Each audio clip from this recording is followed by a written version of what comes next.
Hi and welcome back to my mini-series on shoulder stands. As I already promised in my last videos, shoulder stands is a trick that you can do on almost any slackline, and this includes freestyle highlines. And when you add bounce to it, it makes it even more exciting. So in this video, we're gonna start with static shoulder stands on the highline. Then we're gonna look at what I call Korean Kamikaze, or how to get from Korean to shoulder with bounce.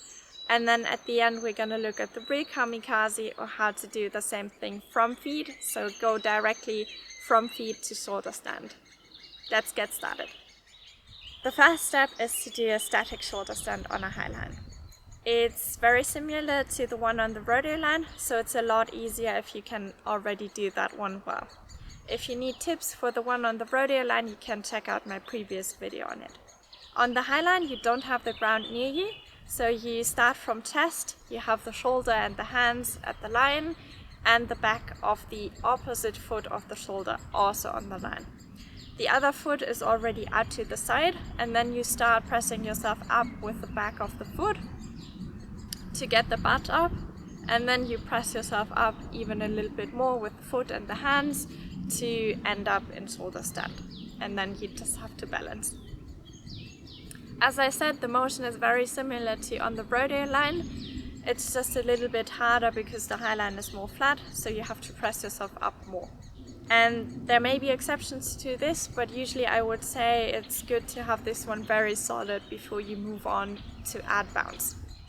The next step is to do what I call a Korean Kamikaze, so to add bounce and go from Korean to shoulder stand in one bounce.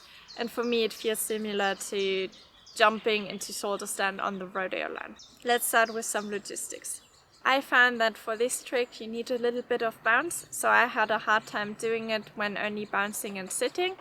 But on the other hand, you also don't want to have too much bounce, because that makes it harder to hold the shoulder stand. So in doubt, start with too little bounce and work your way up until you have enough to do it. And then for the leash, you don't want to have the leash ring in front of your shoulder, and you don't want to have the leash over your leg, but that still leaves you a lot of options. What I usually do is to have the leash in between my legs and the leash ring behind me when I bounce and standing before I sit down. To do it, you move forward when the line moves upward, you grab it with both hands, you put your shoulder and you press yourself up at the very top of the bounce. Stay there. Try to hold a couple of bounces, and once you feel more comfortable you can even try to keep bouncing by moving your legs up and down. Before moving on to the Kamikaze, which is doing the same from feet, I would recommend to get really comfortable bouncing in shoulder stand, because the falls in Kamikaze at the beginning can sometimes be a bit rough, and I think you can avoid some of them if you are really comfortable bouncing in shoulder stand.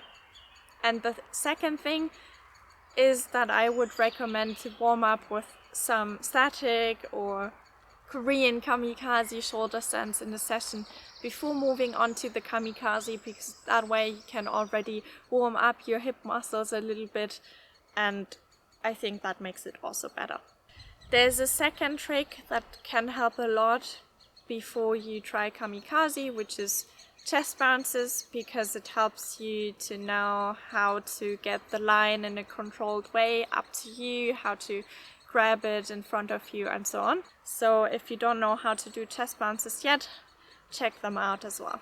A little disclaimer, I have my right foot back in my normal stance, and I do my shoulder stand on the right shoulder, which is not the ideal setup in my opinion, and not the thing that I've recommended in my shoulder stand tutorial, but that's the way how it is for me. So don't be confused when you see the Kamikaze videos. For you it might look a little bit different, and it might be a little more straightforward if you have, for example, right foot back and left shoulder. For the leash I would recommend the same as for the Korean Kamikaze, so don't have the leash ring in front of your shoulder, don't have the leash over your leg, and I like to have it in front of my feet because then it's out of the way when I push up. But in general I have to say this is always just a recommendation, and if you need it in a different place because you want to combo it or something like that, that's usually also possible. It's just a little more complicated or maybe a little bit riskier. Now to the motion itself. When the line starts moving upwards, you let it come towards you by bending the legs. You grab with your hands, you push away with the legs and open them to the shoulder stand position, and then you press a little bit more with the hands and you are in shoulder stand. Actually, most of the motion happens in the second part of the bounce when you are at the top and start moving down. When you fail the trick early, it's not bad at all, you will just end up in test or never mind. When this happened, it usually means that you either lost balance or that you didn't push enough with your feet. When you fail the trick later because you cannot hold the shoulder stand, this usually means that you didn't push enough with the feet. What I tell myself is that I hold the line with my hands.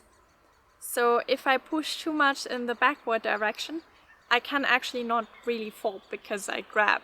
So I can push even more and even more without risking to fall because I'm blocked in that direction anyway.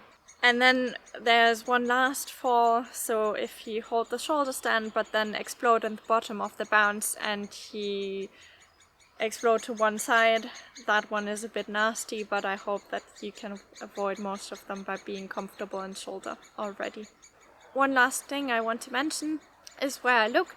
So usually I look a few meters in front of me when I bounce, but when I do kamikaze, right before I grab the line and put my shoulder, I actually look right at that spot, so quite close to me, and it helps me to be straight and aim for the correct spot.